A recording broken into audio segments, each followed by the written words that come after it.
This meeting is being live streamed. We've got it.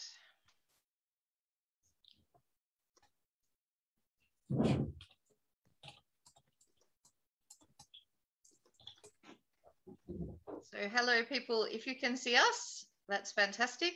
We're trying to figure out how to reach you, but not having much luck. So hopefully this is working. Yeah, we're live now, Kate. Yay! Okay. So hello everybody. My name is Kate Jackson. I'm a registered migration agent and my MARA number is 1281909. Assalamu alaikum. Namens my Kate Jackson Asta. Wakil muhajirati astam. Shumare man asma yak du asht yak no sifr no asta. سلام و درود به همه. نام جاوید هستم. من همکاری خانم کیر هستم. من به حیث ترجمان پروفشنال افای وظیفه نمیکنم، بلکه ما و کیت همکار هستیم. So apologies for not posting this earlier. We had difficulties getting the video onto our Facebook page. So thank you to people who are joining us tonight. معذرت از اینکه نتونستیم سر وقت لایف بریم، چون که کم مشکلاتای تکنیکی بود. دیگه خیلی پیچیده بود. All right, so basically tonight, or in this video, we're going to be talking a little bit about some of the visa options for people from Afghanistan. تشکر از اینکه با ما پیوستید. امشب ما در مورد بعضی تغییرات و تبدیلات و اپدیتس در مورد ویزاهای استرالیا صحبت خواهیم کرد. Firstly, we just want to let you know how much we really feel for the Afghan community and other people who are affected by the crisis in Afghanistan.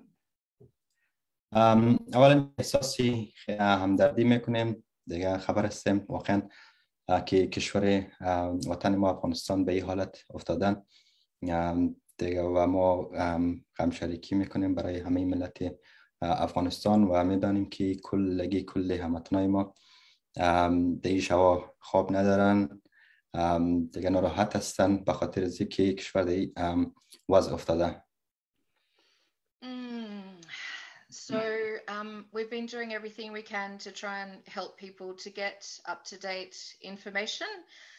It is difficult to get information, and what we're telling you tonight is what we know, and it's based on our understanding. So if there's any mistakes, we apologize in advance.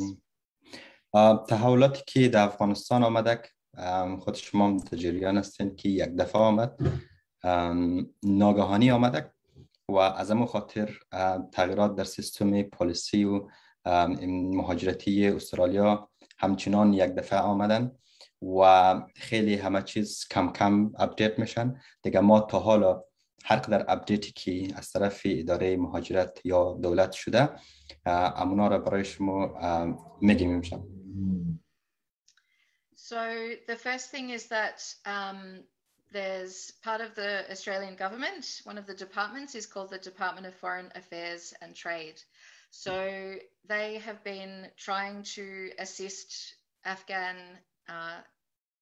Australian citizens and Australian permanent residents and also Australian visa holders who are in Afghanistan to be evacuated. وزارت امور خارجه خیلی تلاش دارند در این روزا که کسانی که دارندگان شهروندی استرالیا هستند یا ویزای دائمی دارن یا هر گونه ویزای استرالیا را داشته باشن، دارا باشن و در افغانستان بند مانده باشن، گیر مانده باشن، کوشش میکنن که اونا را از افغانستان از او حالت هرچی سریع و زودتر بیرون بکشن و طرف استرالیا بیارن. So they have a 24-hour contact number which is 1300 555 135 if you're calling from Australia. شماره شما برنامه نیست، اما شماره چی هستن؟ وزارت امور خارجه هستن. اگر شما کمک لازم داشتین میتونین که در شماره تماس بگیرین. 24 ساعت فعال هستن برای اینکه کسایی را که شما خبر هستین یا میشناسین که در افغانستان بند ماندن و قصد دارن که طرف استرالیا بیان پیش از اینکه جان اونا در خطر بافتن و اینا، میتونین با اونا بگوین که در شماره تماس بگیرن. اونا بعد ثبت نام کنن در خود سایت وزارت امور خارجه تا یکی برنامه‌ریزی شود تا اونا از افغانستان خارج شود. So the phone number was 1300 555 135. 1300 555 135. آره، شماره تماس وزارت امور خارجه هم 1300 555 135 می باشه. شما همیشه میتونین که از اونا تماس بگیرین و یا از طریق میتونین در وبسایت هم سر بزنین بر معلومات بیشتر برای اینکه چگونه ثبت نام کنین تا اینکه برای برنامه‌ریزی از اینکه شما خارج کنن اونا معلومات شما رو دریافت باید بکنن. And if you're calling from outside Australia, it's 61 26 26 133 05. اگر خارج از استرالیا هستین و میخواین که با وزارت امور خارجه در تماس شوین، شما در شماره 61 26 26 133 05 میتونین با تماس شوین. They can also be contacted by SMS, which is 61 42 12 69 080. 61 42 12 69 080. 42 12 69 080. و یا میتونین شما از طریق پیام ارسال بفرستین به شماره 61 42 12 69 08. At the moment, like I said, they're really only trying to help to evacuate Australian citizens, permanent residents, and Australian visa holders. We have, however, been providing the details of Australian visa applicants, for example, people who have applied for partner visas or for child visas. We've been providing their details to DFAT in the hope that they can maybe speed up the processing of their visas. We don't think that they're going to be able to help evacuate those people, but we're trying to do what we can. در کنار از کسایی که دارندگان شهروندی استرالیا را دارنده هستن یا سیتیزن استرالیا هستن یا ویزای استرالیا را دارن که اینا را وزارت امور خارجه از افغانستان بیرون میکنن، با شما تماس بگیرین که بیرون شوین. در کنار از کسایی که کدام ویزایی دارن که درخواستی ویزایی دارن که در پروسس هستن و اونا در موقعیتش هم در افغانستان هستن، دیگه برای مشتری که با ما هستن اونا رو ما معلوماتای درخواستیشون برای وزارت امور خارجه ارسال کردیم. از اونا درخواستی کمک عاجل کردیم تا اینکه کیسای اونا رو هرچی زودتر درش رسیدگی کنن. اما یکی چقدر کمک خواهد شد ما نمیدانیم و ما کوشش خود کردیم تا یکی کسایی که در افغانستان هستن کیسایشان در پروسس هستن بتونه اونا رو از افغانستان خارج کنه یا مثلا کیسایشان هر چیز زودتر فاینال کنه و تمام کنه. The situation in Afghanistan is obviously very volatile. It's changing all the time. We can't give any advice, obviously, about whether you should try to leave or stay if you're in Afghanistan or your family are in Afghanistan. A lot of people have been going to the airports and they're not being able to get into the airport because they're being shot at. There's smoke bombs, people being trampled. It's an horrific situation. در مورد این که کسایی که افغانستان هستن و میخواین افغانستان رو ترک کنن به کشور دیگه برن، ما نمیتونیم که معلومات بدیم چون در اونجا نیستیم، وضع خبر نداریم. البته که وضع شما میبینین که خیلی خطرناک هستن و خوب نیستن. کسایی که طرف ایرپورت میرن یا میدان هوایی میرن، میدان هوایی کابل به امیدی از اینکه طرف استرالیا بیاین بدون اینکه کدام ویزه استرالیا را دارا باشن، با امید از اینکه بتونن که در هواپیما اونا را راه بدن، در طیاره راه بدن تا که اونا بتونن طرف استرالیا بیاین. ما فکر میکنیم که یک کار اشتباه است، به خاطر از اینکه استرالیا کسانی را که ویزای استرالیا را نداشته باشه یا سیتیزن استرالیا نباشه در هواپیما یا در طیاره بال نمیکنن و نمیارن. اگر شما در این فکر هستین که کدام شاید ای کمک کنه، فکر کنیم یک کار اشتباه است و فامیل شما و کسایی که طرف میدان هوایی رجوع میکنه از زحمت میشه، به خاطر از اینکه شما در جریان هستین، دیدین کسایی بودن که در دروازه خود ایرپورت یا میدان هوایی لطکوب شدن، هم از طرف طالبان لطکوب شدن، هم از طرف نیروهایی که در اونجا امنیت را برقرار میگیرن، هم طرف از اونها آزار اذیت شدن. از همون خاطر پیشنهاد ما ای هستن که فامیل خود در خطر جانی نندازین و کسایی که فقط دارنده ویزا هستن، ویزای استرالیا را دارن، حق دارن که بیاین، فقط همونا طرف میدان هوایی برن. اونم باید با امر رقم که گفتیم با وزارت خارجه شما باید در تماس شوین، اونا با شما در تماس میشن، راهنمایی میکنن که از کجا برین، از کدام دروازه میدان هوایی وارد شوین و بعد چی اتفاق میفته، چی کارا میشه و بعد شما کی میتونین که داخل طیاره شوین تا طرف یا استرالیا بیاین یا حداقل از افغانستان خارج شوین. We are recommending, however, that people in Afghanistan or that you recommend to people in Afghanistan to take photos, good photos, clear photos of, or scans with your phone if possible, of identity documents, any visa information you have, employment documents, education documents. Send them to yourself by email or send them to someone in Australia, as there might be a risk that they will be having those documents with you will put you at risk. Obviously, entirely your decision. And then, we would suggest that you do delete them from your phone if possible.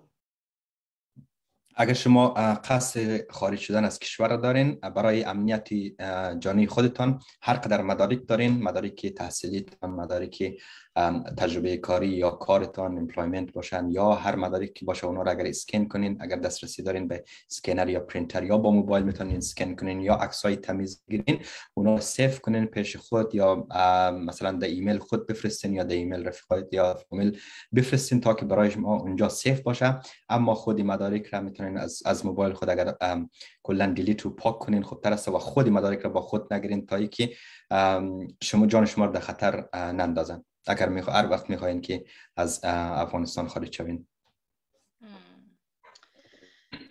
Okay, I've just seen we've got about just under 1,000 people watching this at the moment. So yeah, thank you very much to everyone for your interest. Yeah. Okay, so as far as humanitarian visa options, the Australian government every year they have a certain number of visa places that they set aside. So the total number is 13,750. ویزاهای بشردوستانه بریم سری کلا ویزاهای همین 3000 ویزایی که اعلان شده یک کمی وضاحت برای ویزای 3000 دانه ویزا بدیم. زنگای زیاد آمدن، تماس زیاد گرفتن در دفتر ما که متاسفانه ما نتونستیم جواب بدیم کلی تماس ها را. از این دفعه امین هفته بسیار یک هفته تف بود، بسیار هفته ای که سخت بود، هم از نگاه روحی و هم از نگاه کاری که زنگا زیاد آمدن و در مورد تغییرات، در مورد از اوضاع افغانستان و در مورد کسایی که از آنشان در افغانستان بنماندن هستن و نگران اونا هستن کاملا قابل قدر است. همون قدر ما هم نگران کل مردم که در افغانستان هستیم، نه تنها اونهایی که کیس دارن این طرف میاین، اونهایی که ویزای استرالیا دارن، اونها حداقل کمی خوشبخت‌تر هستن نسبت به کسایی که در افغانستان بنماندن زیر امارات اسلامی فعلا طالبان زندگی میکنن واقعا خیلی سخت است و ما امیدوار هستیم که همه در امان باشن.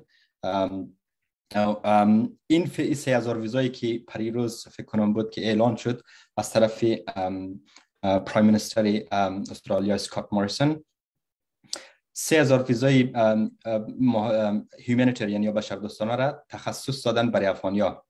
این به چی معنی است؟ 3000 دانه ویزه جدا نیست، ویزه نیست که تازه آمده باشه، ویزه با سب کلاس جدید نیست، ویزه آسانی که باید باشه نیست. سالانه استرالیا ویزای بشردوستانه از قبلم یالیم همیشه سالانه ویزاهای استرالیا به تعداد 13750 دانه ویزه صادر میکرد و صادر میکنه. البته سال بعض وقتا فرق میکنه، تعدادش گاهی بالا میره گاهی پایین میره، اما فعلا 13750 دانه ویزه سالانه صادر میکنه.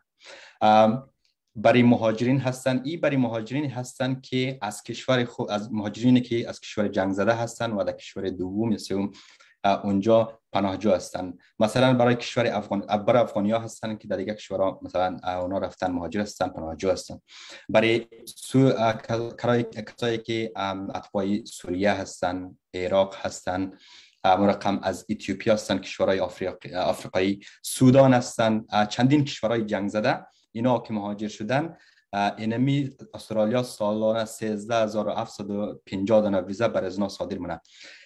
اینمی 3000 ویزایی که اسکات موریسون اعلان کرد برای افغانیا است، اینمی 3000 دانه ویزا از بین اینمی 13750 دانه ویزا را فقط اینمی تنات کمک کرده استرالیا، اینمی است که 3000 دانه ویزا فقط گفتم برای افغانیا یک طرفه میریم و برای افغانیا صادر میکنیم، دیگرایش مثلا تقسیم میشه و اینا. این به این معنی نیست که این ویزا خیلی آسان باشه و روند پروسس ویزا، روند ازی که درخواستی بدین برای از ویزا مثل ویزاهای بشردوستانه یا هیومانیتریان یا به حساب عامیانه همو دولتی مثل قبل باید پرونده یا کیس انداخته شود، درخواستی پر شود، کیس انداخته شود، تمام چی فرستاده شود و بعد از او کلا طی مراحل شود، پروسس شود، چک شود و بعد از او داده میشه برای کی داده میشه و خودی ایمیگریشن یا اداره مهاجرت تصمیم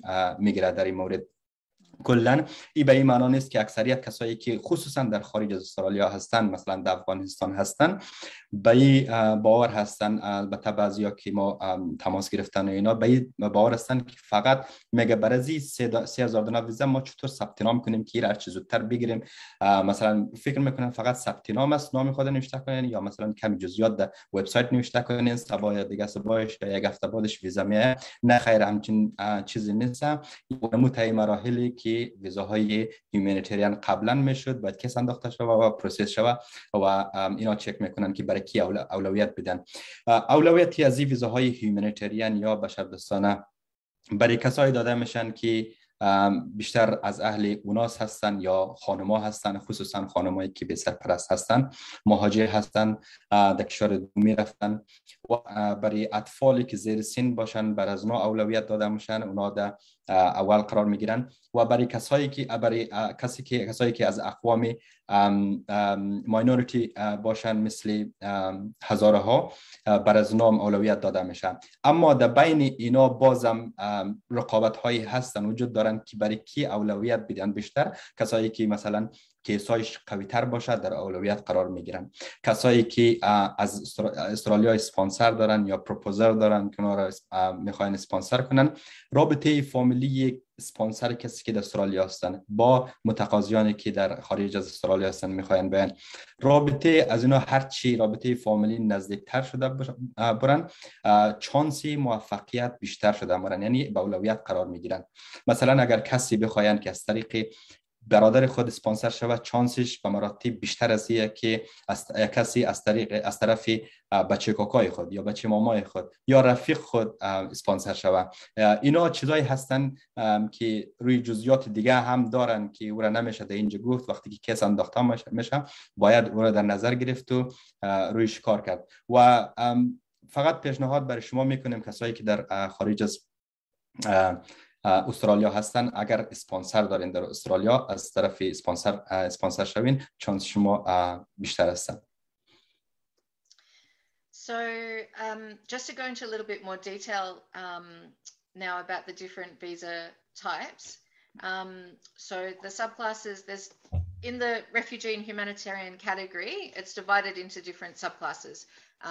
So, you know, different categories within the category. So I'll go through each of the categories one by one. خود ویزای هیومانیتریان هم کاتگوری مختلف دارن. نه ببخشید، زیر کاتگوری هیومانیتریان هم سب کلاس های مختلف دارن. So the first category is basically there's a couple of different visas that you might be eligible for if you're in Afghanistan, and others that you need to be outside Afghanistan for. بعضی ویزاها هستن که شما میتونین داخل افغانستان باشین که ثبت نام کنین برش، یا درخواستی بدین ثبت نام که فقط خیلی کاری ساده است. و بعضی ویزاها هست که شما باید خارج از افغانستان باشین. بعضی سب کلاس ها هستن. So the first subclass we'll talk about is subclass 200, which is the refugee visa. So for that one, they can be outside Afghanistan or in Afghanistan, but if they're in Afghanistan, they need to demonstrate that they've been subject to persecution. If they're in Afghanistan, did you say, sorry? Yeah, if they're in Afghanistan. کسایی که میخواین از داخل افغانستان برای ویزای هیومانیتریان اقدام کنن، اونا باید نشان بدن که جانشان خیلی زیاد در خطر هستن. So so it's all very complicated, so we're just going to try and give you the basic information. There's more information available on the Department of Home Affairs' website. چون اینا جزئیات زیاد داره، ما کوشش میکنیم که کلی صحبت کنیم و شما میتونین که معلومات بیشتر در خود وبسایت اداره مهاجرت از اونجا بگیرین. So what we're hoping that the government will do is sometimes they will actually say, okay, there's a certain group of people that we've decided, a certain class of people that are eligible for these visas. So, for example, they did back in Kosovo when there were problems there. So what we're hoping is that the Department of Immigration will actually say, okay, people from this certain group are going to be considered for this visa type. اقسام ویزای ما هم گفتیم زیر کاتگوری هیومانیتریان هم سب کلاس های مختلف دارن و یکی چی کسی میتونه کدام ویزا رو بگیره. اداره مهاجرت وقتی که اپلای میکنی باز همون ویزا رو میتن با همون سب کلاس.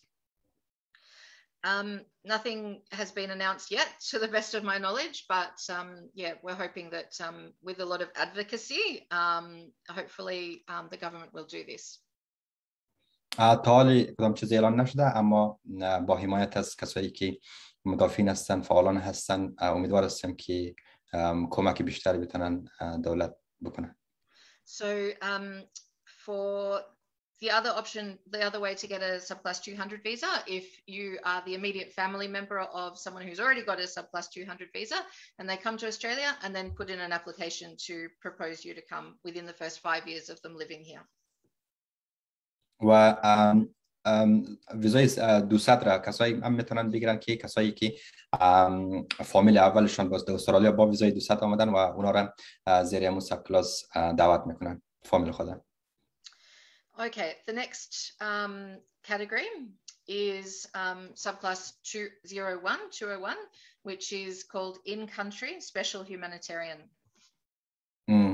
ویزای سب کلاس 201 که از داخل خود کشور که از تابع از کشور هستین، مثلا افغانستان، میتونین که اپلای کنین.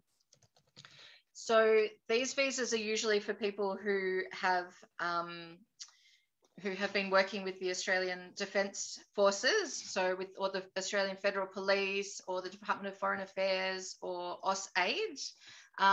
And there's some specific information about who is eligible. So it's usually people who have been interpreters or other staff for one of these government departments.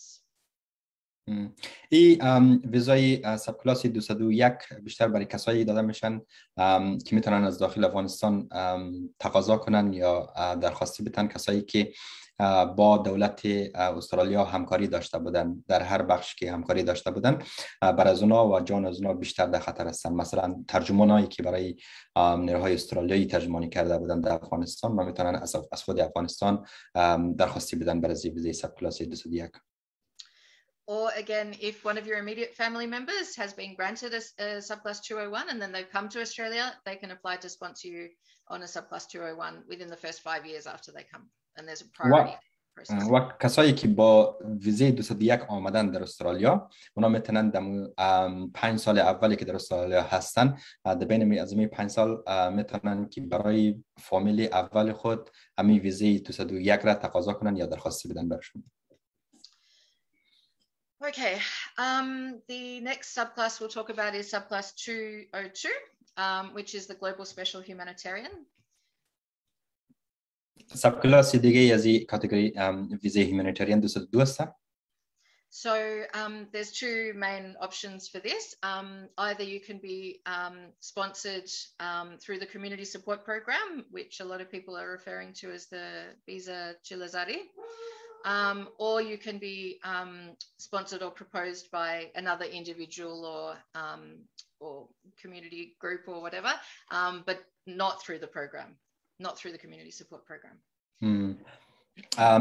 برای 202 شما میتونین از دو گزینه داره که درخواستی بدین یا دو بخش داره خود 202. یکیش همون ویزای Global Special Humanitarian است یا بشردوستانه معمولی که و دیگهش هستن ویزای کمیونیتی سپورت پروگرام یا CSP که و کم خرجش مخارجش زیادتر است، فیزش زیادتر هستن، اما چانس و شرایطش هم بیشتر هستن، سختتر هستن و هر کس شرایط از او را بتونن که خوبتر پورا کنن، چانسش هم بیشتر هستن برای اینکه ویزا بگیرن. I can see that there's a lot of questions on Facebook. We'll probably keep talking for quite a while to answer as many as possible. So please be patient and we'll try to answer as much as we can. سوالا زیاد شدن، هم از طریق تماسایی که گرفته شدن، هم از طریق کامنت هایی که میبینیم. ما کم صحبت میکنیم، داخل باز یک چند تا سوال اگر فرصت شده انشالله باز میگیریم و جواب میدیم. So with the subclass 202, people need to be subject to discrimination, substantial discrimination, which amounts to a gross violation of their human rights in Afghanistan, and they need to be living in a country other than Afghanistan. برای ساب کلاس 202 کسایی میتونن درخواستی بدن کسایی که اونا علیهشان جانشان در خطر بودن به خاطر تبعیض یا به خاطر نژادشان یا به خاطر زبانشان یا به خاطر از اینکه اونا کارکردشان، امپلایمنتشان که در کشور خود کار کردن و اینا باید در کشور دوم باشن که برای از ویزای ساب کلاس 202 درخواستی بدن یا اپلای کنن. But if they're sponsored by someone who an immediate family member who came to Australia on a 202 and then they sponsor them within the first 5 years after arrival, then they can still be in Afghanistan. کسایی که برای ویزای 202 آمدن و برای فامیل اول خود دمو 5 سال اولی که در استرالیا آمدن، اگر برای ویزا درخواستی بدن، فامیل اونا که درخواستی میدن میتونن که داخل افغانستان باشن. So you can see it's all very complicated, but we're trying to just give you the basics. سیستم و ویزاهای استرالیا هم زیاد هستن هم پیچیده هستن و ما کوشش میکنیم هر چیز ساده تر بر شما بگیم و با جزئیات نریم چون که وقت زیاد میگیره خیلی. I forgot to say that this video isn't legal advice. It's just general information. So please get help from a migration agent or immigration lawyer if you need some more assistance. باید یادآور باشم که این ویدیو و این لایف که ما میریم فقط محض اطلاع رسانی چی هستن، معلومات هستن و مشاوره نیستن که مشاوره شخصی فکر کنین. اگر خواستین مشاوره بگیرین شما میتونین با وکالای مهاجرتی یا نماینده های مهاجرتی در تماس شوین و مربوط به کیستان نظر به کیستان مشوره بگیرین که کدام را بهتر هستند. Another subclass is subclass 203, which is called emergency rescue. دیگه سب کلاسش ویزه 203 هستن به نام emergency rescue. Do you want to try and figure out what that would be in Farsi? یا نجاتی emergency یا چه میگه در فارسی عاجل. Okay. So that one you can be inside or outside Afghanistan. Usually though, it's only really for people who are referred to the Australian government by the UNHCR, but people can also apply directly, but usually only a very small number of people get it. Sorry, Javed. این ویزه را شما کسایی که در خارج افغانستان باشند یا در کشور خود باشند، در کشوری که جنگ زده هستند، اینا از هر کشور باشند، چه افغانی باشند چه مثلا عراقی در عراق باشند، اینا میتونن برای این ویزه درخواستی بدن اگر که از طرف سازمان ملل پیشنهاد شده باشند برای اداره مهاجرت. اینا میتونن باز در کشور از خود باشند و درخواستی برای ویزا بدن. اما خیلی کسایی که پروفایل بالا دارن، کیسی قوی تر دارن، خیلی جانش زیادتر در خطر هستن، میتونن این ویزا رو بگیرن. کلگی میتونن البته درخواستی بدن، اما چانس موفق برای کسایی که کیسایش زیاد قوی نیستن زیاد دیده نمیشن. Because it's extremely difficult to access the UNHCR in Afghanistan and Pakistan and other countries where most Afghan refugees are living, we're trying to find out if they're going to allow more people to be considered for this visa subclass, but we haven't received that information yet from the government. میگه چون که دفتر سازمان ملل زیادتر در افغانستان فعال نیستن، همون رقم در پاکستان و اینا. And I forgot what he said, sorry. Yeah, we're trying to find out from the government about whether or not they're going to accept more people who are self-referred rather than UNHCR endorsed. هنوز معلوم نیست یکی کسایی که پیشنهاد نشدن از طرف سازمان ملل و برای ویزا درخواستی بدن، هنوز معلوم نیست که اونا را چقدر به اولویت اینا میدن، کسایی چقدر قبول میکنن. اما فعلا چانس بسیار پایین است کسایی که از طرف سازمان ملل رفر نشدن یا پیشنهاد نشدن برای اداره مهاجرت استرالیا. Okay, the next thing to talk about is, with that one, the subclass 203. So again, if somebody from the immediate family has got a 203 and then they sponsor their family within the first 5 years after they arrive, then that's another option. یا کسایی که با مو ویزه 203 آمدن در استرالیا، اونا میتونن مثلا اعضای فامیلی اول خوره دمو 5 سال اول درخواستی بدن برشون. Okay.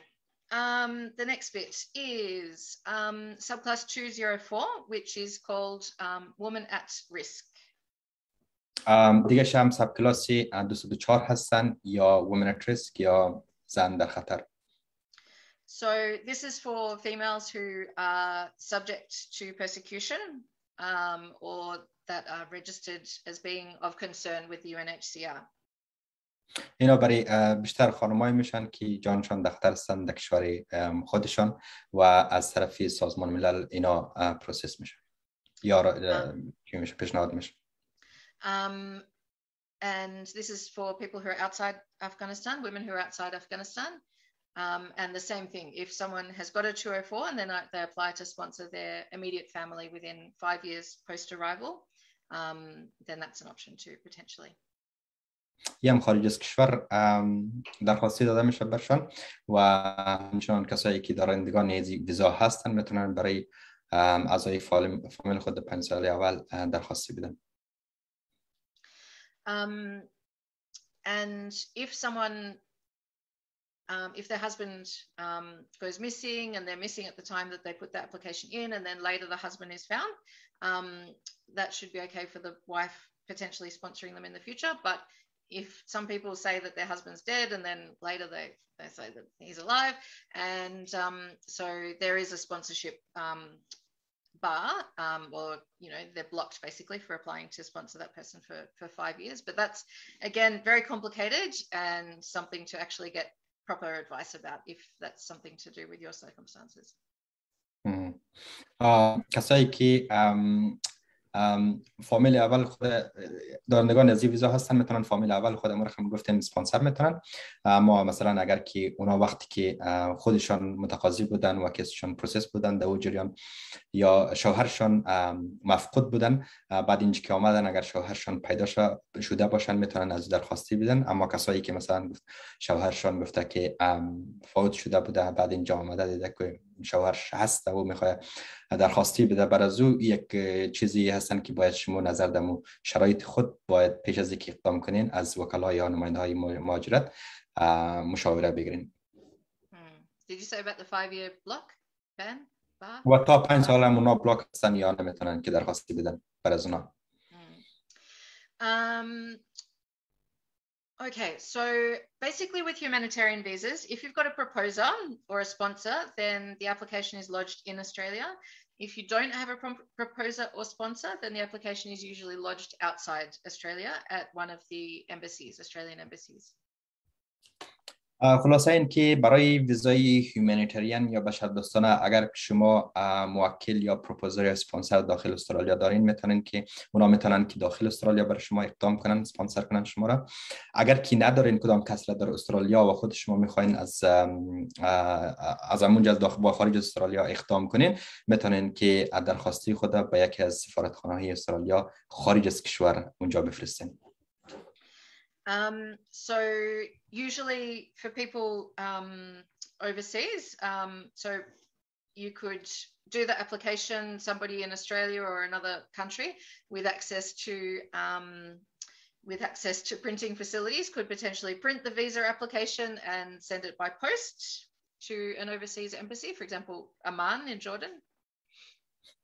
بعد از اینکه شما درخواستی خود خارج از کشور استرالیا ارسال کنین، باید شما مثلا از طریق پست اگر انجام بدین باید اپلیکیشن یا درخواستی خود پرینت کنین، تمام چیزا و آماده کنین و در یک سفارتخانه استرالیا خارج از استرالیا مثل عمان اونجا بفرستین. We are trying to confirm whether or not applications will be accepted by email as well. So we'll put some information on our page as soon as we have that information confirmed. هنوز کنفرم نیست یا معلوم دقیقاً نیست که آیا شما میتونین که خارج از کشور درخواستی خود از طریق ایمیل بفرستین. هرگاهی کنفرم شد معلوم شد ما باز اطلاع رسانی میکنیم. For the Subclass 202, you can do the application on the immigration's website. Bear in mind that you can't put much in the way of attachments, and it is a bit difficult to use, I've found. So usually we prefer to post the application to Sydney. از طریق ایمی اکاونت شما فایل‌های خیلی با سایز بزرگ نمیتونین اونجا بفرستین. از طریق ایمی اکاونت دیگه اگر که دیدن درخواستی شما خیلی سایزش بزرگ هستن میتونین اون پرینت کنین، از طریق پست بفرستین. در سیدنی خوبتر است. The form that you need to fill in is usually form 842, which you can download from the Immigration Department's website. Make sure that you fill in all of your information and make sure that you put the strongest possible case. There's not much space on the form to actually write your claims for protection. So usually we do a separate attachment detailing the claims for protection. And remember that there's thousands and thousands of people applying for these visas. So you really need to put detailed information and personal information, not just general information about the general security situation. It's got to be about you and what's happened to you personally and what you fear personally. قبل از این باید یادآور شم کسایی که میخواین اطلاعات بگیرن در مورد ویزاهای 3 ساله و 5 ساله کسایی که استرالیا هستن یا در ویزای بریجینگ هستن، روی از این بعد از این میپردازیم ان شاء الله. و یکی چه تغییراتی آمده نامده رو از این میپردازیم. برمیگردیم به ویزای هیومانیتریان. شما اپلیکیشن وقتی پر میکنین، خانه پوری میکنین، فرم 842 خانه پوری میشه و کوشش کنین که فرم را معلومات های درست اونجا بندازین و کامل بندازین و کیس خود کامل بنویسین و بفرستین. البته باید یادآور شم که کسایی که در خارج از خصوصا در افغانستان هستند، ما شنیدیم البته کسانی هستند که از این فرصت سوء استفاده میکنن، پولای مردم را میگیرن، برای از اینکه میگن که ما کیس شما را میندازیم برای زمین ویزه 3000 استرالیا که اعلان کرده، ما ویزه رو برای شما میگیریم. اونا فقط چی کار میکنه؟ فرم 80 پر میکنه، مثلا میفرسته یا نمیفرسته یا معلوماتش میگیرن و پولایشان میگیرن در بدل پر کردن فرم 80 که هیچ تعلق یا بستگی در ای ویزا ندارن. فرم 80 به معنای از این است که شما ویزه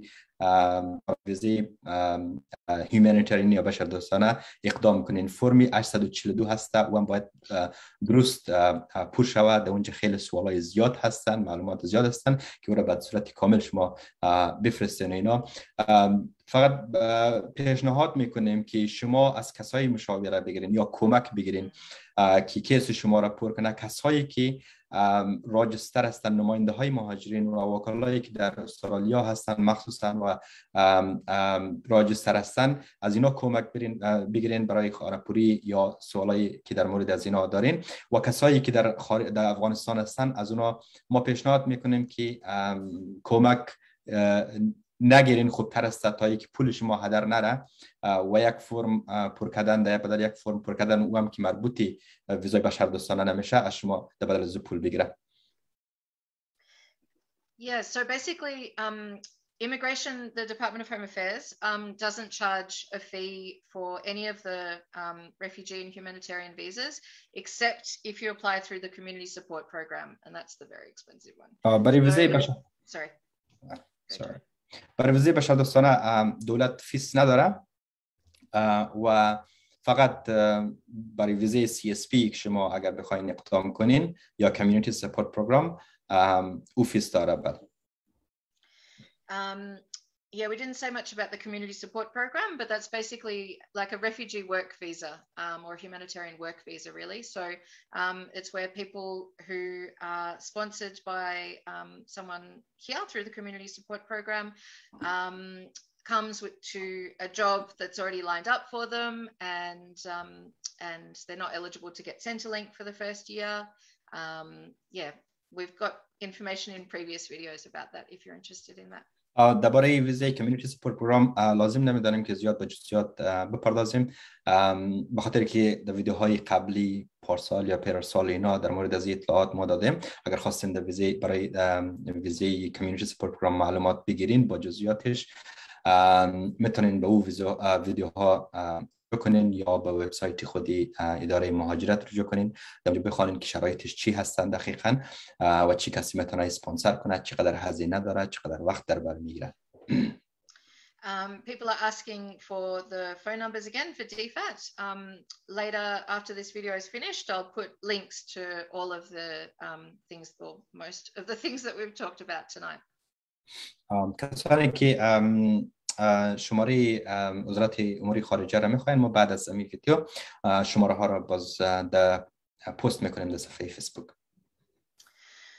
Okay, people are asking about partner visas. So partner visas, again, as you know, unfortunately, partner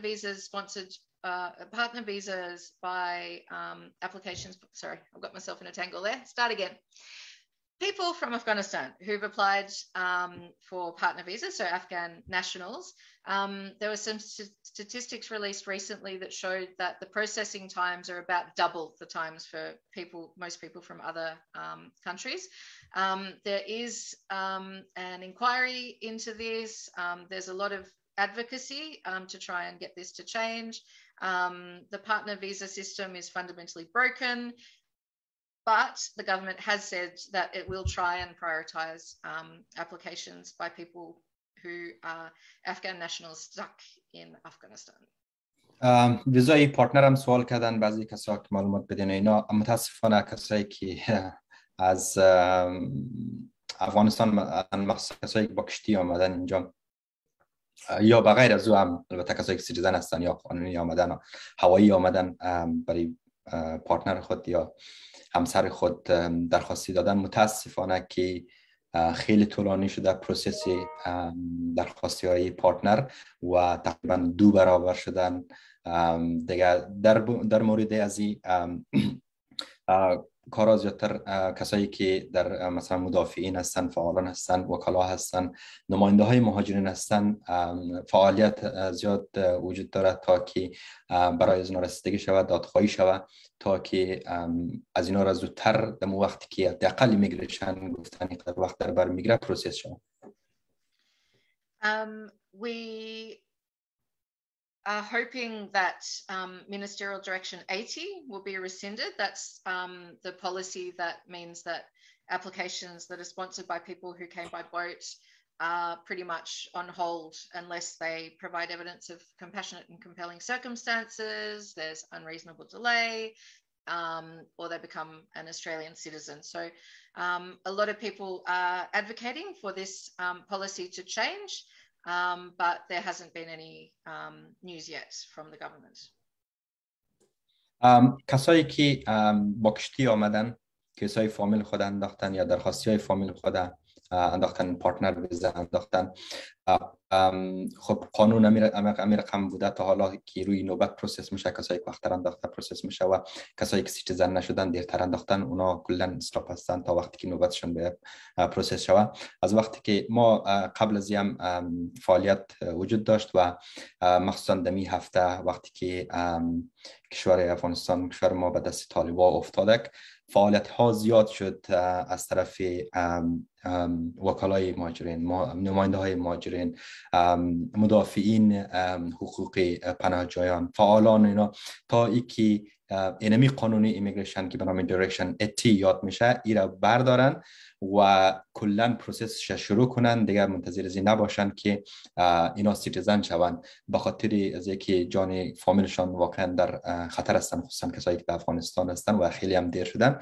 اما تا حال نتیجه نداده و فعالیت ها وجود داره. انشالله به امید از اینکه نتیجه خوب بتونیم بگیریم و مشکلات همه برطرف شود. Detailed information about how to apply for humanitarian visas. A lot of people are still asking about that. Detailed information about how to apply for humanitarian visas is on the Australian Immigration website, which is www.homeaffairs.gov.au. We'll put that link on later, but yeah, for more information, it goes through step by step and provides a lot of detail. سوالم زیادتر مطرح شدن که چطور برای ویزاهای بشردوستانه درخواستی بدیم یا اپلای کنیم. شما میتونید به وبسایت خودی وزارت ببخشید داری مهاجرت سر بزنید. در اونجا کلا استپ بای استپ گفتن، راهنمایی کردن که چطور درخواستی بدین. And I've forgotten what I was going to say, sorry. For partner visa applicants, the other news is actually for the prospective marriage visa applicants, people who've applied for prospective marriage visas. So if they applied for a visa at least 12 months ago, then they'll be eligible for a travel exemption, potentially. Sorry, I didn't get that. Can you So up until just recently, people who were granted a prospective marriage visa, the government wasn't letting them enter Australia. So the policy has just changed recently, so that if they had applied more than 12 months ago for the prospective marriage visa and has been granted, then they're eligible for a travel exemption, so they can potentially come to Australia. کسایی که ویزاهای پرسپکتیو مریج ویزا یا نامزادی انداخته بودن و ویزاهای صادر شدن قبلا با خاطر وضعیت کرونایی اونا اجازه نداشتن داخل استرالیا باید اجازه میگرفتن. اگر اجازه اپروف میشد مورد تایید ایمیگریشن قرار میگرفت، بعد از میتونست بیاین. فعلا این قانون بدل شدن و کسانی که 12 ماه یا بیشتر شدن که درخواستی دادن و ویزا گرفتن حالا میتونن که در استرالیا سفر کنن با همون ویزای نامزدی. Okay, the next thing we'll talk about is refugees in Indonesia. Sorry, I've got a very itchy nose tonight. I don't know why. So for people who are living in Indonesia as refugees, unfortunately, we haven't heard that there's going to be any changes yet. Or at all, to the policy where people can't, or people generally won't be considered for resettlement in Australia if they arrived after July 2014. So it'd be fantastic if the community, Australian, Afghan, everyone can advocate for this to change, because it's just so unfair. But at the moment, yeah, we haven't heard that that's been changed at all.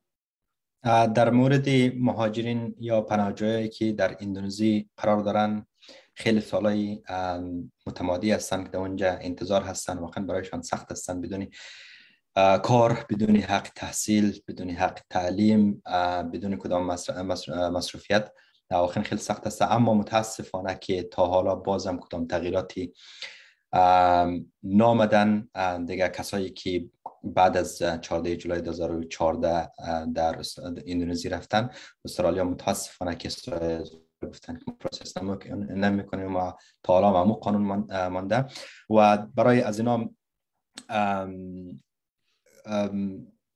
کسایی که در استرالیا هستن و کلگی اگر بتونن هر چیز زیادتر دادخواهی کنن تا اینکه قانون چنج شود برای از اینا و اینا از بلا تکلیفی بور شود، خیلی خوب میشه. واقعا ما درک میکنیم یکی خیلی سخت است در کشوری مثل اندونزی و بدون هیچ گونه حقی در اونجا سالهای سال بدون از اینکه در سرنوشتشان چی میشه و چی شده و کی ویزا میگیرن نمیگیرن و اینا واقعا خیلی سخت است. ما کاملا درک میکنیم و ما از همه دعوت میکنیم تا یکی دادی برای ازنام زیادتر هرچی بیشتر شود تا یکی اداره مهاجرت استرالیا در قانون خود تغییراتی بیاره که به نفع ازنا باشن و از بلا تکلیفی اونو باشن.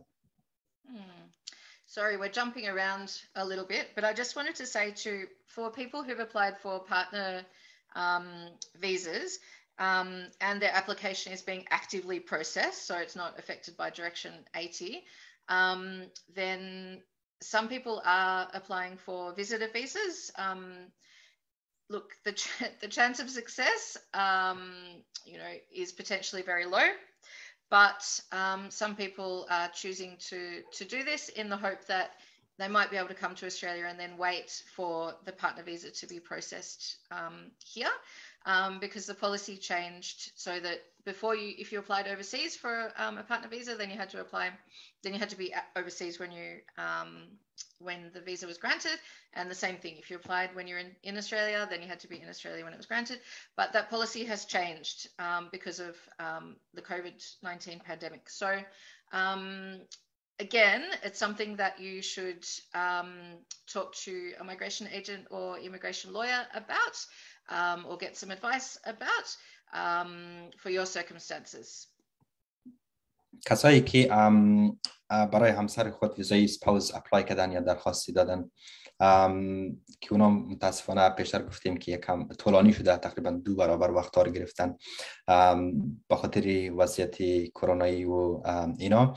البته اونا میتونن که برای ویزیتر درخواستی بدن، اما چانس زیاد نیستن که ویزیتر ویزا از خود معیار دارن، شرایط دارن که شرایط باید پر کنید تا یک اونها رو ویزا بده. کسایی که مثلا اگر همچین ویزایی بتونن بیاین در استرالیا، قبلا قانونی بود که کسایی که برای ویزای پارتنر اپلای میکردن درخواستی میدادن، اگر آفشور بود باید اونا هم باید آفشور میبودن، یعنی خارج از کشور میبودن تا یکی ویزایشان صادر میشد یا فاینال میشدن.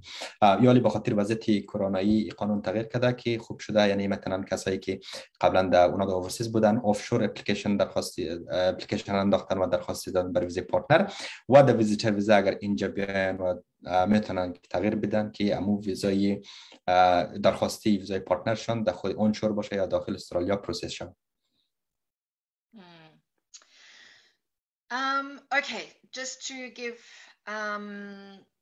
a little bit of information that we gave before, but just to give it again because people keep asking. The phone number for the if you're calling DFAT, the Department of Foreign Affairs and Trade from in Australia, it's 1300. Do you want to write it down, Jared?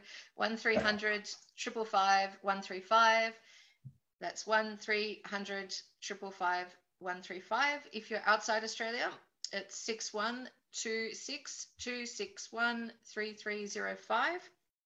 And the SMS number is 61421 269 080. And their website is www.dfat, which is dfat.gov.au. کسایی که میخواین با وزارت امور خارجه تماس شوند از طریق کسایی که استرالیا هستن با شماره 1300 555 135 در تماس شوند. کسایی که خارج کسایی که خارج از استرالیا هستن میتونن که به شماره 61 26 26 133 05 تماس بگیرن و از طریق SMS هم میتونن تماس بگیرن یا مسیج کنن به شماره 61 42 12 69 08 و با ایمیل آدرس هم میتونن که تماس بگیرن. What was the email address?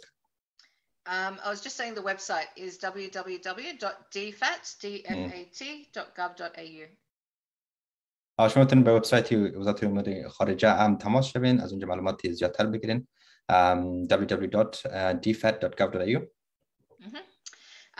So just a reminder, the Australian government is really trying to evacuate Australian citizens, permanent residents and Australian visa holders. So if you are one of those people and you need help to be evacuated from Afghanistan, please contact DFAT. و کسایی که در افغانستان هستن میخواین خارج شون و ویزای استرالیا را دارن یا شهروندی استرالیا را دارن، بازم یادآور میشیم که شما با وزارت امور خارجه تماس شوین تا یکی تصمیم گیری شود و شما را از افغانستان خارج کنند. و کسایی که بازم تاکید میکنیم کسایی که ویزا ندارن تکلیف میشن اگر تا میدان هوایی برن، چون وضعیت افغانستان و خصوصا گردوبری میدان هوایی کابل وضعیت خیلی خراب هستن، ناامنی هستن. ما توصیه میکنیم که به این مورد خیلی دقت کنند. So something very, very, very, very, very important that we've got to tell you about humanitarian visas, or just to reiterate, which means say again, is that there are thousands and thousands and thousands of humanitarian visa applicants, and the number of visas that are granted every year is very, very, very small in comparison to the number of visas available. So it's really important that you don't get your hopes up. A lot of people have got their hopes up. They've heard 3,000 visas for Afghans. Please don't get your hopes up. There will be very, very, well, there'll be 3,000, but 3,000 people out of all of the people who are in need is next to nothing. Okay, I mean 3,000 lives is fantastic, but we just want to be really, really, really clear that thousands of people will not be able to be resettled in Australia, unfortunately. بازم یادآور شویم که ویزاهای بشردوستانه به تعدادی که ویزاها صادر میشه، خصوصا به تعداد 30,000 ویزایی که تازه اعلان برای افغانی‌ها صادر میشن و متقاضیایی که وجود دارن میخواین درخواستی بدن خیلی مراتب خیلی زیادتر و بیشتر از تعداد ویزایی که صادر میشه برای افغانی‌ها هستن. از همون خاطر ما برای کلگی میگیم که زیاد شانس نیستن. البته میتونین شما درخواستی بدین و کسایی که پیشتر گفتیم دولویت قرار بگیرن اونا رو ویزا میدن و مهاجرین هم خیلی خیلی خیلی خیلی زیاد هستن و باید یادآورم شویم که این ویزا مربوط به کسایی هم میشن که قبلا هم درخواستی دادن برای ویزای بشردوستانه و کیسی از اونا کیسای اونا و درخواستی اونا در پروسس هستن. اینا هم شامل از این میشن. So something that's really important to understand is because of the COVID-19 pandemic, there's pretty much processing of the humanitarian visa or granting of humanitarian visas has pretty much been on hold, right? So there's still about 8,000 people who were granted humanitarian visas before the pandemic started. And unfortunately, those people haven't been given permission, or most of them haven't been given permission to enter Australia yet, right? So there's about 8,000 that are already, you know, in limbo waiting. پروسس ویزای هیومانیتریان هم خیلی طولانی شده از وقتی که این همگیری کرونا همگیر آمدن و کسایی که حتی در جریان کسایش قبل از کرونا تقریبا در تمامی شده بوده، اینترویو شده بودن، مصاحبه شده بودن، کارش تمام شده بودن و در جریان کرونا ویزایشان صادر شدن یا قبل از او صادر شدن نامدن در استرالیا. دیگه هنوز 8,000 نفر فقط دارندگان ویزاهای هیومانیتریان هستند که آمدن نتونستن داخل استرالیا به خاطر از اینکه مرزها بند هستند و کسایی که میاین باید اجازه سفر بگیرن از بورder فورس و اجازه اگر تایید شد داده شد بعد از اون میتونن و خیلی تعداد کمی موفق شدن که اجازه بگیرن و بیاین و خیلی زیاد ماندن. حدود 8,000 نفر فقط فعلا دارندگان ویزاها هستند ولی خارج از کشور هستند، هنوز نتونستن بیاین. And then imagine there's all of the people that have, you know, lodged the humanitarian visa, refugee and humanitarian visas since the pandemic started as well. So the majority of those are already in the queue. So if the government's only got 13,750 spots available, you know, you can see the reality of the situation. و کسایی که قبل از کرونا هم درخواستی داده بودن ما در پروسس هستن و فاینال نشدن و اینا هم خیلی به تعداد زیاد هستن. دیگه با تعداد مقایسه با تعداد ویزاهایی که سالانه صادر میشه از 13150 دانه ویزا مقایسه با این یعنی متقاضی‌ها خیلی زیاد هستن که برای ویزا درخواستی دادن و فقط سالانه یعنی 13750 دانه ویزا صادر میشن. So processing is also extremely slow. There's statistics on the Home Affairs website. You can go and have a look that show you the average processing times and things like that. But a lot of applications are taking years. So we just want you to be really realistic that, you know, hopefully the government will be able to help some people, but the majority of people unfortunately just won't be able to be resettled or be able to be helped. Sorry, can you just say that? Yeah, I was saying that if you want information about processing times and things, there's lots of information on the Department of Home Affairs website, but the reality is that there's hardly anyone, the very small number who are going to be able to be helped. So we just want people to not get their hopes up. There is some hope, but just be really realistic about this. در مورد وقتی در بگیرد شما میتونین در وبسایت خود اداره مهاجرت سر بزنین، اما طولانی هستن. دیگه کسایی که درخواستی برای ویزا هیومانیتریان میدن باید خیلی صبور باشن، وقت زیادتر میگیرن. دیگه کلا تقریبا ویزاهای استرالیا سخت‌تر شدن، شرایطش مدتش طولانی تر شدن. باید خیلی حوصله داشته باشین و صبور باشین تا اینکه درخواستی ها فاینال شود و تمام شود.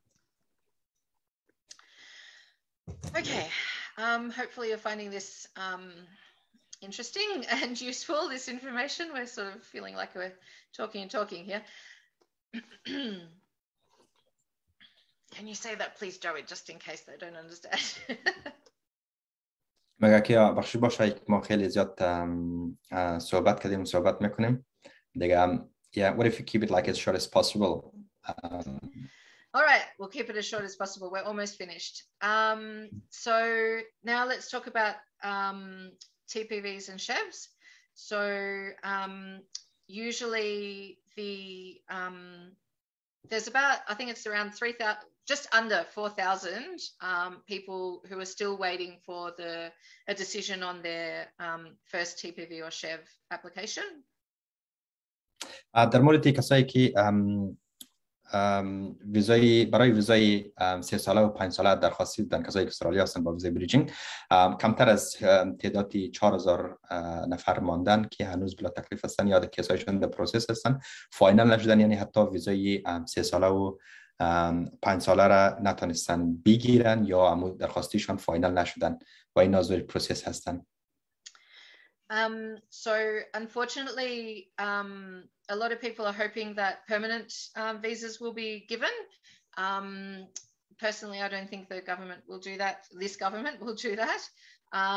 I really hope I'm wrong though. But yeah, I don't think that this government will give people permanent protection, unfortunately.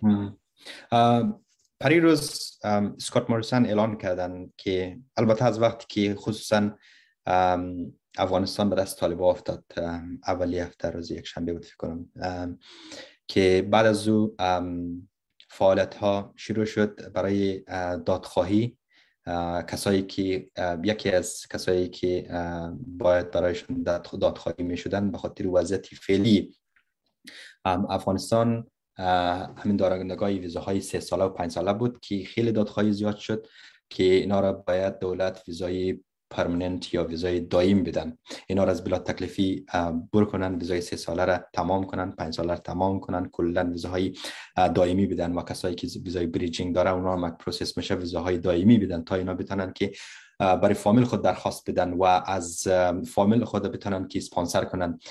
اما خبری که دیروز شنیده شد کلگی را همه را ناامید کردن و وزیر اعظم هم اعلان کرد و گفت که ما این جمله نفرای یا مهاجرین را به هیچ وجه ویزای دائمی نمیدیم که ناامید کننده بود. و بازم باید یادآور شویم که فعالیت ها وجود دارن برای دادخواهی برای از تعداد کسایی که ویزای 3 ساله 5 ساله یا بریجینگ دارن تا یکی اینا ویزای پرمننت بگیرن. دادخواهی زیاد صورت گرفتن از طرف امروز هم گفتیم مدافعین هستن، از طرف کسایی که کمیونیتی ممبرز هستن، کسایی که رهبرای کمیونیتی هستن، کسایی که وکلا هستن، وکلای پارلمان، حتی دادخواهی صورت گرفت که اینا رو باید ویزای دائمی بدن.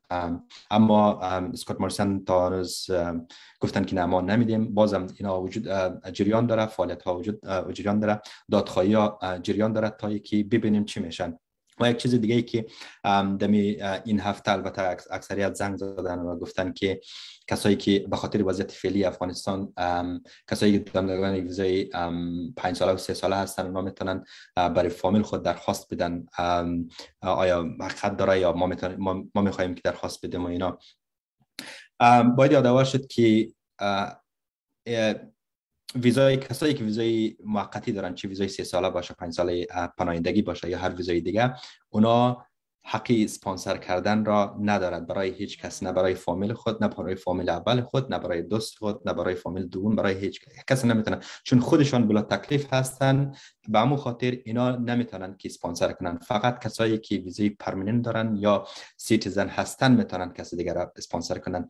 و اینا باید بگیم که اینا نمیتونن که کسی را درخواستی بدن، فامیل درخواستی بدن، حتی به خاطر وضعیت فعلی افغانستان. متاسفانه بگیم اگر که این کار میشد، اول باید دولت ویزای دائم میداد تا که اینا قادر به این میشد که اسپانسر شوند، اسپانسر برای فامیل خود شوند، که این صورت نگرفته و دادخواهی ها وجود داره، جریان داره که ببینیم چی میشه. اما کسایی که ویزاهای 3 ساله 5 ساله دارن، برای فامیلشان کسی دیگه ای که ویزای پرمننت داشته باشن یا سیتیزن باشن میتونن درخواستی بدن.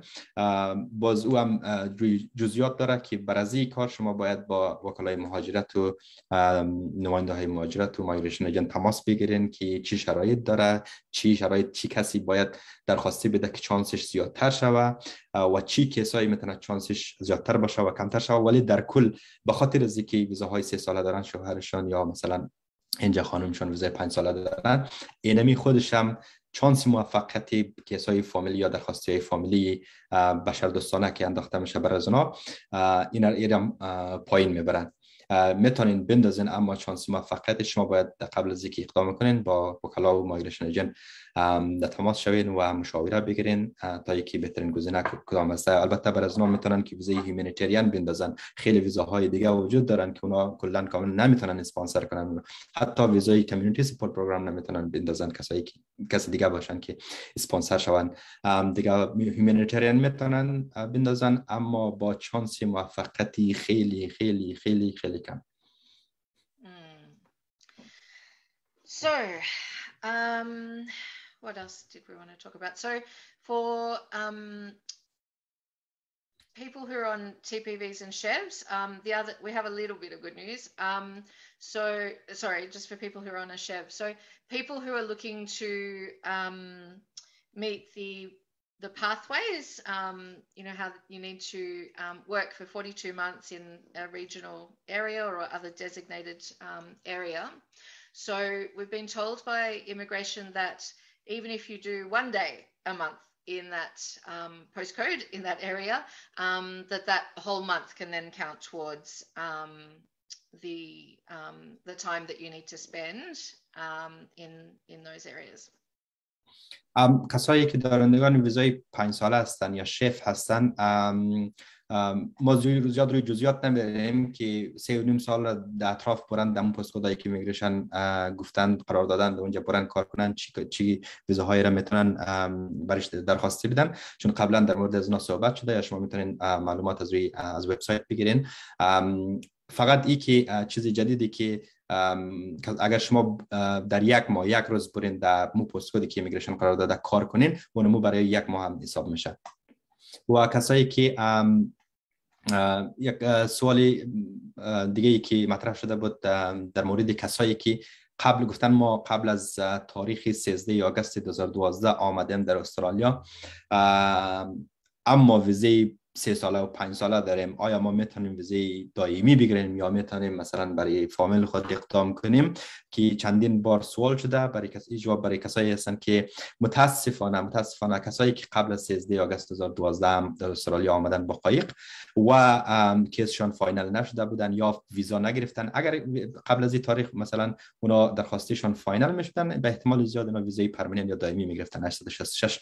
اما کسایی که تا وقت ماندن یا رد شد یا طولانی شد یا به خاطر کدام چکینگی مثل کاراکتر چک یا هر چکی دیگه ای که بوده به تعویق افتاده و بعد از 13 آگوست 2012 درخواست اینا تمام شدن و تصمیم گرفته شدن، اینا متاسفانه در کاتگوری کسایی که 3 سال 5 سال باید میگرفت و گرفته قرار گرفتن و اونمو شرایطایی که ویزای دارنده ویزای 3 سال و 5 ساله داره، اونمو شرایط را اونمو کسایی که ویزای 3 سال و 5 ساله که قبل تاریخ آمده هم می داشته باشه.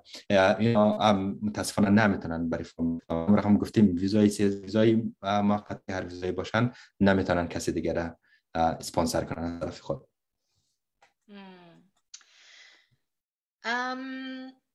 The other news is that there is a new program. To be honest, we don't know much about it yet. We're trying to find out some more about it. It's like a refugee work program, basically. It's called Skilled Refugee Labour Agreement Pilot. So this is a new program that would give 100 visas over the next 2 years to people, and it's basically they come on a work visa, but the requirements that are usually quite high for most work visas are reduced a little bit, given the fact that you know, their circumstances are very different because they're coming as refugees. و کسایی که در مورد ویزای Skilled Refugee Labour Agreement Pilot که ویزای Subclass is it Subclass? It's just it's just Subclass? No, it depends on the work visa. So whichever work visa they end up getting, it'll have a different subclass. But we're not going to go into that tonight. مربوط ویزای کاری میشه یا اسکیل ویزا میشن که سالانه البته 100 تا ویزا زی داده میشه برای 2 سال. دیگه در مورد do you want to provide more information about this or I'll put a link on later, and you can look into that yourselves. آره لینکی از زیر در فیسبوک مندازیم، میتونین بعدا بیشتر روی ازی بخونین و بدانین. Do we take some and some questions. محمد ایمان اصغری در مورد فامیلی ریونین برای کسایی که 3 سال 5 ساله دارن سوال کردن که جوابش گفتیم که متاسفانه نمیشه. Well, only it's not family reunion, but like we said, just to be clear, your family are not blocked from humanitarian visas, okay? But they need to be eligible, or work visas or some other sort of visa, okay? If they meet the criteria, fantastic. The only visa that they're actually blocked for is the Subclass 202 through the community support program. But that's your immediate family, okay? So people through the CSP, you know, if you've got a married son, for example, or another person from your family, then they might potentially be eligible. You'd have to talk to someone and get some advice about that. But it's important to know that if you are a chef or TPV holder, your family can apply for visas if they're eligible for them. So it is worthwhile finding out. But if they do apply for refugee or humanitarian visas, they're going to be assessed on their own case, on their own merit, not based on, you know, your situation. Although obviously your visa and why you got your visa will be taken into consideration. But yeah, there are potentially options, but it's going to be very difficult for them. برای دارندگان ویزای 3 ساله و 5 ساله کسایی که میخواین فامیل خود اسپانسر کنن از طریقی، البته ویزاهای دیگه‌ای وجود دارن، اگر شرایط از اونها را بتونن فامیل شما پورا کنن، فقط نمیتونن از ویزای CSP بندازین، یا کسی دیگه هم حتی نمیتونه اسپانسر کنه و از ویزای بشردوستانه معمولی کسی دیگه میتونه اسپانسر کنه که ویزای پرمننت داشته باشه، اما چانسش بیشتر گفتیم که خیلی متاسفانه پایین است و ویزاهای دیگه مثل ویزاهای کاری، اسکیل ویزا و اینا هم میتونن که اونا درخواستی بدن اگر شرایط از اونا چون کم سخت هستن. نظر در شرایط فامیل خود، شما اگر دیدین که قابلیت های زیاد دارن، انگلیسی خیلی خیلی خوب دارن، تجربه کاری خوب دارن و تحصیلات خوب دارن، مدارک معتبر دارن، از کشورهای معتبر دارن، اینا شما میتونین با وکلای مهاجرت یا نماینده های مهاجرت و مایگریشن ایجنت در تماس شوین تا که برای از مشوره بگیرین که کدام ویزایی برای از وجود داره که اسپانسر شوه یا خیر. Yeah, so we've only managed to get one humanitarian visa for the wife and child of a Chev holder, and they had their own strong case. But yeah, it is possible in theory, but yeah, it's extremely difficult. ویزای هیومانیتریان خیلی شانسش کم است، تا البته ما تونستیم که ویزا بگیریم برای فامیلش و بستگی در شرایط خودش خاص خود دارن، کیسش باید خیلی خیلی قوی باشه و کسایی که اسپانسر میکنه رابطه فامیلی نزدیک داشته باشه بغیر از شوهرشان یا خانمشان. So the important thing to understand basically is that there are humanitarian visas, there are work visas, there are different visas, but the thing to understand is that there are so many thousands, tens of thousands more people who are applying, particularly for the humanitarian visas anyway, for them than there are visas available. So yeah, we just want to, you know, not create any false hope in anybody, because yeah, a lot of people won't be able to be resettled. If people can work towards becoming eligible for a work visa or something else than a humanitarian visa, then yeah, that would be ideal in many circumstances. Sorry, I totally forgot what you said at the beginning. What you talked about. Well, it was was I saying? I was saying, yeah, basically we just don't want to give anybody false hope, because the number of visas available, you know, there's tens of thousands of people applying for, you know, around a very small number of visas. Is that for humanitarian? And that work visas, if they can apply for a work visa or a skilled visa or a business visa, we know that those documents are, you know, those visas are very hard for a lot of Afghans because of the documents and because of your circumstances. But yeah, definitely don't just focus on humanitarian. Yeah, try and find out about as many options as possible. ویزای هیومانیتریان چانسی کمتر رو داره چون تقاضای زیادی داره.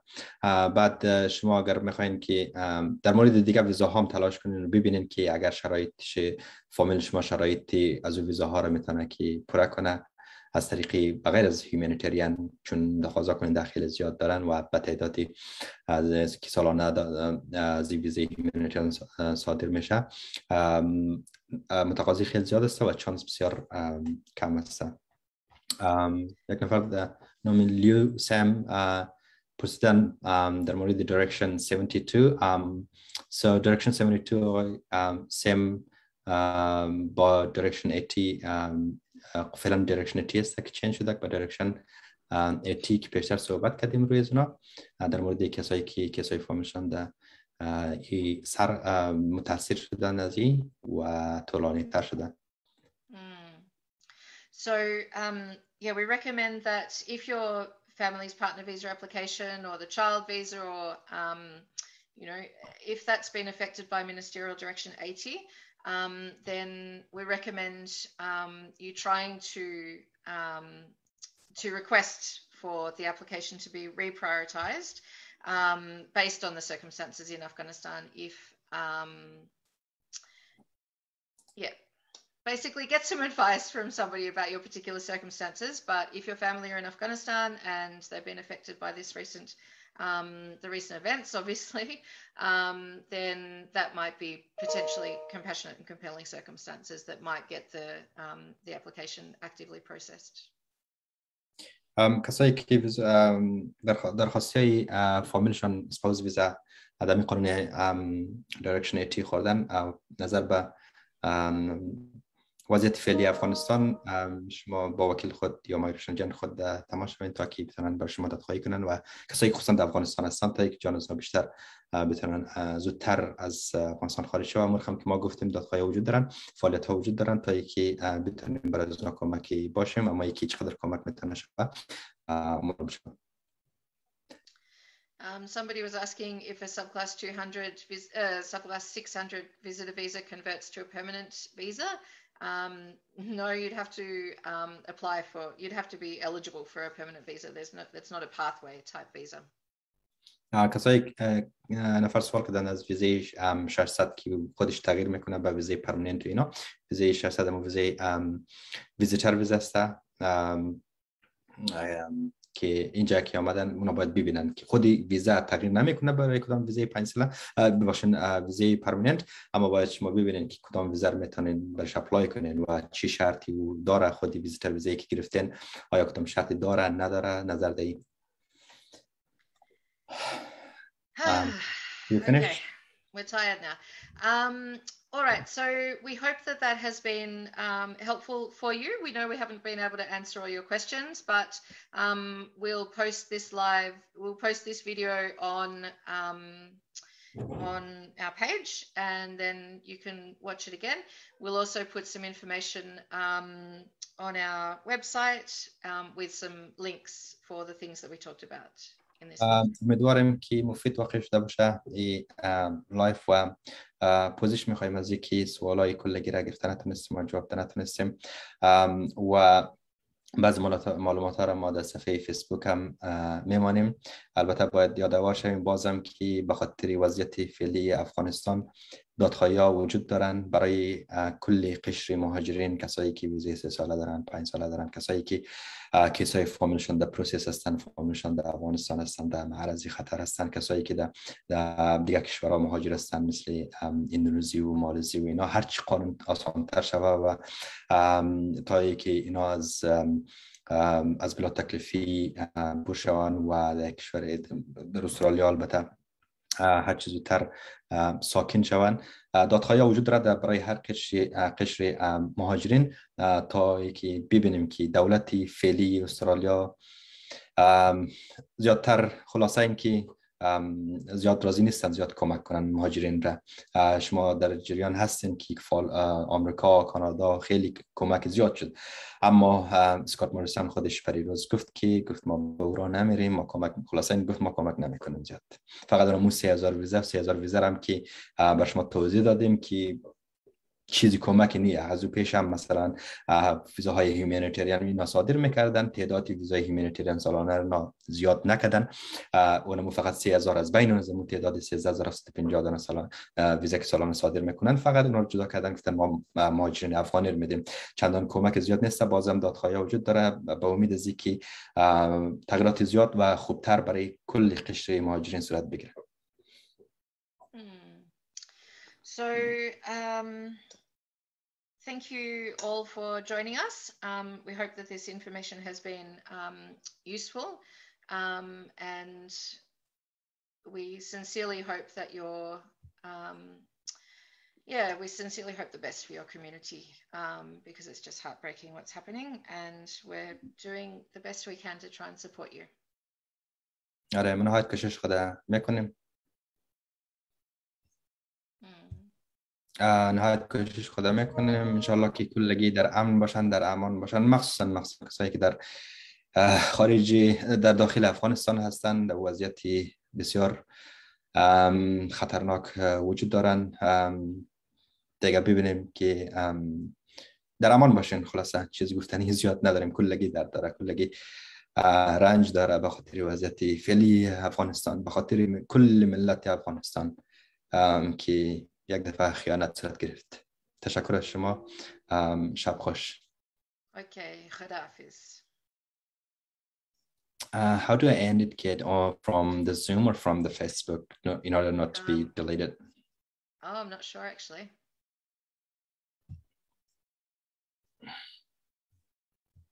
Or from the Zoom or from the Facebook, in order not to be deleted? I'm not sure actually.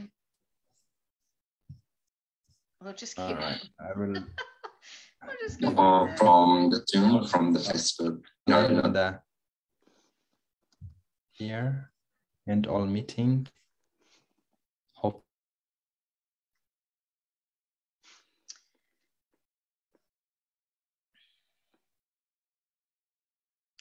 Someone's saying record Zoom or stop ku awal. Okay. Tashukkur Ali Reza Muhibi. Baraikum aksham.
Are we still live or not?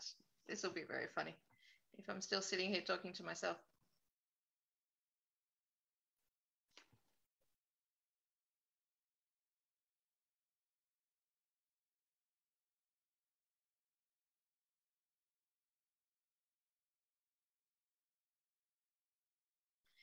You're welcome, everybody. Thank you so much for your messages. Oh, we're still live. Okay. I'm still talking to myself. Oh, no. Oh, well, maybe I can answer some questions then. People were asking about child visas. Yeah, child visas are still being processed, but yeah, they have been affected by Direction 80, a lot of them. Oh, someone says you're lying. How rude. I don't know how to get out of this now. Imagine I'm going to be stuck. I'm going to be stuck on this Facebook Live forever. Okay, can we sponsor our family from Afghanistan who's worked with American forces? For American, well, you know, probably best to see if the American government is able to help them in any way. But definitely, yeah, they definitely would, well, they potentially would be eligible for a humanitarian visa. So yeah, definitely look into humanitarian visa options for them. Depending on their work experience, they might be eligible for some other sort of visas though. So maybe look into that. Someone keeps writing 602. I don't know what 602 means. What happens if you applied and got rejected? Can you apply again? It depends what you've applied for and why the visa application was refused. So if it was refused because you lied about something, then obviously that's a big problem. If it was refused because unfortunately there were so many applications and it was for a humanitarian visa and you weren't able to be granted a visa, then yes, you can apply again. But usually if your circumstances have changed a lot, there usually needs to be significant changes. I'm not going to give my actual phone number on here because a million people will call me. Am I working tomorrow? A little bit, yes. If you want to get in touch with us, I'll put some contact details on our website, but generally if people can contact us by email is usually best, but if you're going to contact and just say, I'm in Afghanistan, I'm in danger, it's going to be very difficult for us to help you directly. It's really good for you to do as much of your own research as possible, and we'll give you as many resources as possible. If you've got family members in Australia, please ask them to contact us and they can, and then it's easier for us to help them. Can ICRC staff apply for skilled visa? Potentially, if they're eligible, yeah, look at the criteria. Can we access this video later on? Hopefully. I don't know what Javed's doing. He's disappears. Oh, Javed Fararkat. Tanha mandam. From where should I post the visa, online or through post? I'm gonna find out more about that and let you know. What are your other questions? I applied for my child and wife back in 2015. They're in Pakistan. Do I bring them now? I presume you've already lodged a visa application for them, or if not, then you should consider doing so, yes. I am an EN. How can I become a PR? Oh, I don't quite know. You'd have to get information direct to your circumstances. Javed ran away like Ashraf Ghani. Afarin! Yeah, Raskutin. I'm a permanent resident. My family are now in Iran. Can I apply for a visa to bring them here?